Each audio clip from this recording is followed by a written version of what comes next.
Hey YouTube, and thank you for watching Junkworks DIY Garage. Well, as you can see, we are in my kids' place here, and we've got quite a bit done. The whole have to go backwards to go forwards kind of thing. But anyhow, when I first started filming in here, and I was doing the introduction video, I realized it turned into a what not to do video from all the things I kept finding just doing that video.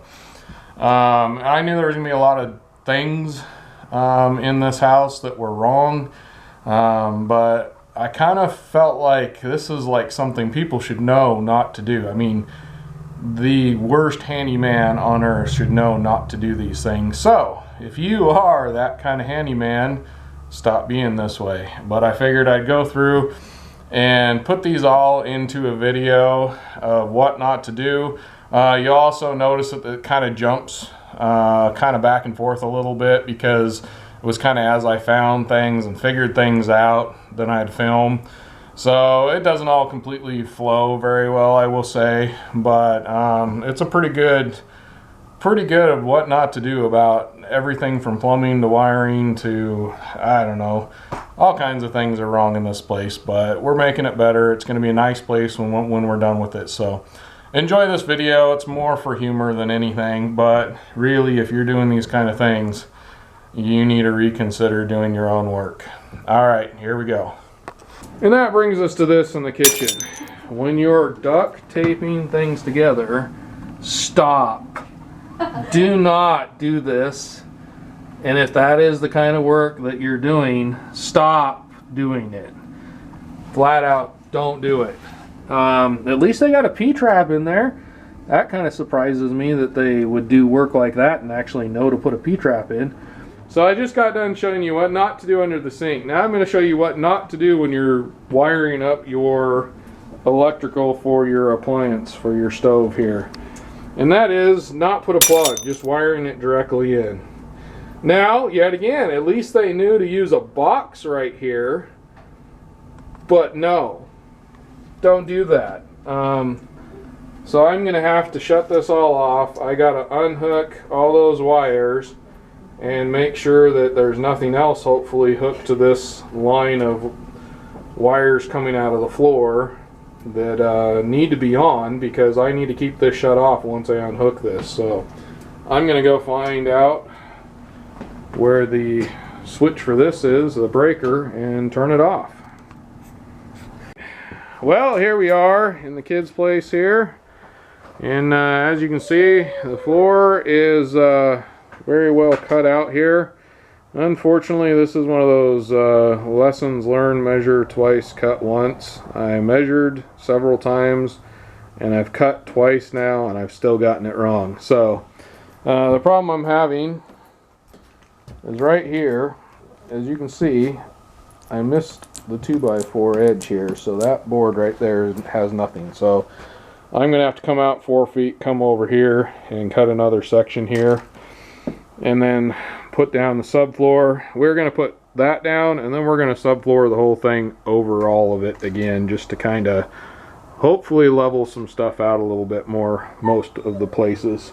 So something I do want to show, and I was gonna do that before I cut all this out, is that the person that did this right in this area had the flooring cut up out here in the middle and kind of going zigzag, and I mean, it looks like they took a sawzall and just kind of sawed it all right through here. So if you stepped on that, it would just fall through. So when you're doing flooring, that is something you need to make sure you're doing. And I will make sure I'm going to have to saw this out because I'm going to do it right. But you do not have enough structure if you just leave it overhanging. You have to, every cut you make needs to be in the center of the stud here, or of the joist. You need that to be right in the center so that this piece has good structure and this piece will have good structure. And I did figure out what my problem was with the gas smell. Whoever did the supposedly new hot water heater, which I think it is pretty new, and I don't have a light, so you probably won't be able to see very well. I shut the gas off to that and there's no more smell. So either the pipes to that are not in there correctly, not tightened down right, don't have the right I don't know, sealant or whatever, and or the actual new water heater supposedly is leaking gas out of it somewhere. So we'll have to figure that out. Anyhow, that's where we're at. Middle of electrical, middle of plumbing, middle of everything. So there you go. As you can see, we have a bunch of electrical all right here, and yes, it is all unhooked, so there's no power going to it. But inside this wall, and yes, this was covered up, was this box right here with a big hole in it, and a big hole in it right there. Hopefully I can get light on it. And no grommet, no wire holder, no nothing. And inside this box was all these wires capped together, wire nutted together to this switch right here. And pretty much all this goes up to the lights on the inside. It only does this light above me here, but it also does all the wiring down there, quite a bit of it on this wall. So regardless, yes, you can put a box in, you can wire nut wires in that box, but two things: you cannot just leave the holes wide open and make nice mouse homes where they can sit there and chew at your wires. So you can't do this without putting something in there to stop things from getting in and stop from chafing on the edges as well. And you cannot put it in the wall and then presume to cover it all up. You have to have access to this if you do something like that. So I got this switch out here, and I want to show you something else what not to do. They got the ground here doubled up and just kind of put around here. Now it'll work, but it is definitely not what to do. You need to nut this together, wire nut it, put a pigtail on it, and bring one wire to here. I've noticed this in a couple places. One particular, they had doubled up on a plug onto these, which is super bad idea. If you have any of that going on, go correct it right now, because it will catch your house on fire. So beyond that, don't do that. You can see how shiny and new that is. It was done fairly recently. Pretty sure this was done by the owners that owned it before me. And they just knocked these things out. That's what drives me nuts, is that they didn't even use it properly and covered it up with wall. And for some reason, the only way to turn this light on is by coming up here and screwing it in. Anyhow, well, I talked about doing a video on this, but there is no need, because they were once again just morons. Alright, and once again, if you do anything I do and you hurt yourself, I'm not responsible, because I have power going to these. And I found which one was coming out of here with this power, and I hooked it up to one, and this light came on, but nothing else. Then I hooked it up to that one, and that light came on, but nothing else. So basically what they did was hot wired that because they didn't feel like putting a double box in here and another switch. And more what not to do. Don't cover with electrical tape and what appears to be like plumbing foam insulation stuff, gas pipes that are leaking and don't have the right shutoff valves. I actually had to take my Leatherman until we figured out, and that helped with some of the gas smell, and we thought we kind of had it fixed, but then we noticed what I've already shown you, which is that was also leaking. Next, we have more plumbing problems, where they had this in there just kind of setting in here with a bunch of this pipe dope goop stuff. I can't think of what the name of it is, but it's pretty good stuff. It works all right. But what what happened is they tightened it, I think, so much this broke, and then they gobbled this all around this whole thing and pushed it up underneath here and called it done. So it was very much leaking all over, just like the other one, but I guess they must have ran out of duct tape and decided to use this stuff. I don't know. I left this because it's a pretty good representation of everything they've tried to do in this place, and that is shoddy work covered up by shoddy caulking.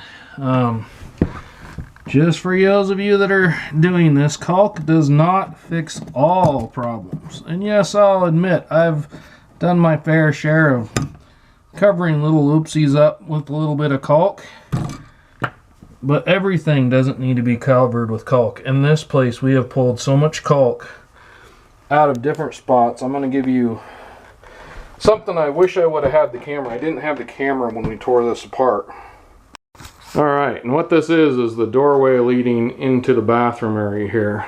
And this door seal sort of thing right here that they had put together was just kind of cobbled together.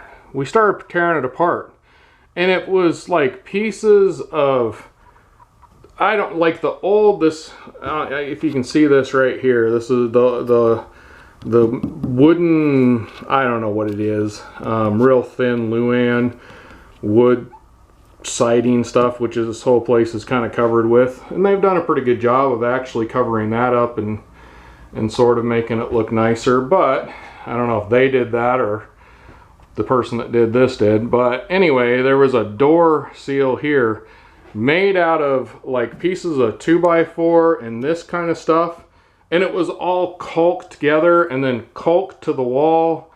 It was horrible. The worst thing I've ever seen in my life somebody do. So I wish I would have had a camera to show you what this was, but unfortunately I didn't.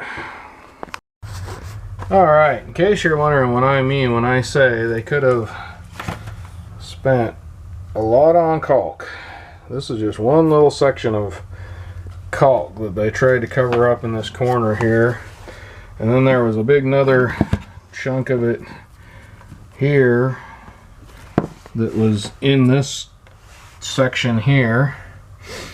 So it just look at that. That is just crazy. Do not do that.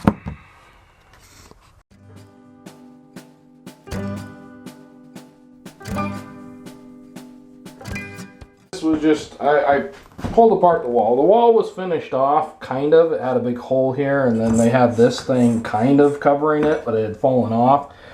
Going straight to this. I mean, this thing is just sticking out of the wall like this, with a shut-off valve, and then it went up to the toilet. And something else not to do, and that is take your PEX line, run it through a shut-off valve, so to speak, thing here, and then directly to the sink. I will show you that. So here's under the sink, and that's what they had. They had it just this going on here and directly to the PEX. So when we went to take this off, it was like bending the PEX all up. This one came off okay, but that one we had trouble getting off, so we just cut it off because I wasn't going to leave it that way anyway. Well, this is why this video keeps taking me so long to do. Because I keep thinking I'm done, and one more thing pops up that just boggles my mind. I am checking all the electrical in this place, and since I was doing the work down here with the caulk and that thing, which I don't know if you saw that in the video, that right there was facing down towards the floor. It was like really hard to get the thing off of there, so I fixed that. Went to pull this out, and oh yeah, that's as far as it goes. Somehow, this is like the impossible. These people spent more time trying to do it wrong, literally, than it would take to do it right. Here, I've gotten it so I can kind of get into the screw into this here, and just out of kicks and giggles, I kind of looked at that, and that's just hanging in there like that. Whenever you put these things in, make sure every one of these screws is tight. That was all the way loose. Because that's where power goes through both of these, and it'll start jumping across or jumping to other things from here. When it's like that, it'll start sparking in between there. So there's a fire waiting to happen. Yet again, why I am going through every single plug in this place. And so far, I've had to do something to every single plug I've checked so far. First of all, you can see that that's coming through there, pigtailed, going to smaller wires, which this is feeding is okay to do. I personally wouldn't have done it this way if I had any other option, but basically they have to run a whole new line, or use something like this but only half of it. But I'm not going to explain all that. But basically what they did is they took the proper size wire, pigtailed it to way too big a wire, and brought it up through here. But what I didn't show you is I actually brought it up in here and pigtailed it. It was all down here, pigtailed together, and then the wires were going up in here. Well, you're not supposed to do that. There shouldn't be anything outside of the box that is not sheathed or covered. So you either have to have, say, like a box like this, which they did wrong, but I'll show you that in a minute, to cover up that, which I may still do just to make some space. But also in there where that hole is, I didn't knock that out. They just had the wires running through there. They have wires running through that one back there. And then they got some that are done right with these. I got that screw bit in there because I'm using it. But anyways, you got to have these strain relief type things going through and holding the wires there. And not only does that keep them from chafing, but it also keeps them from pulling out. So I got to go through and tighten several of those up, make them right, and I'm going to have to go buy a couple more for this to take up the space in here. Now the other thing they did that was incorrect is what I showed you earlier, is yet again you got sheathing, but you have open wires, which yes, they are sort of sheathed wires, but legally that sheathing right there needs to go inside of this box to be correct. So I need to see if I can mess with this and make it right. I will make it right, but that you can't do. Same with this right here. They taped it up at least, but they got the sheathing goes to there, and then they got the wires going through here. They got some sort of grommet looking things back there, but they don't look quite right. I might change those. Going down and into where it goes. It's right here. That copper right there and that white wire. Also right over here, there is copper right there with the white wire that's been sliced through. Power could, if this is working properly, end up going through those.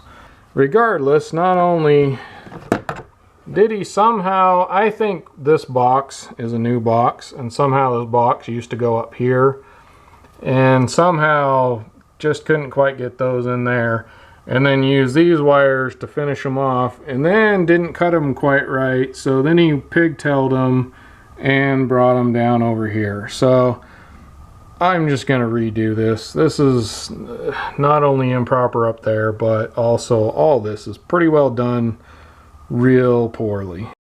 Alright, now I'm just getting peeved off here. Besides having every one of these has some sort of a nick in them here. Luckily not the power ones, but the neutral ones, everything's just as important. And the ground is just as important. He's got two grounds going here, clamped together going into one ground here, which was then pigtailed here and then brought down to there. Why? I am finding myself just purely astonished by the stupidity of the person that wired this up. I hope to God he is not a real electrician of some sort that just came in and did this, because this is beyond ridiculous.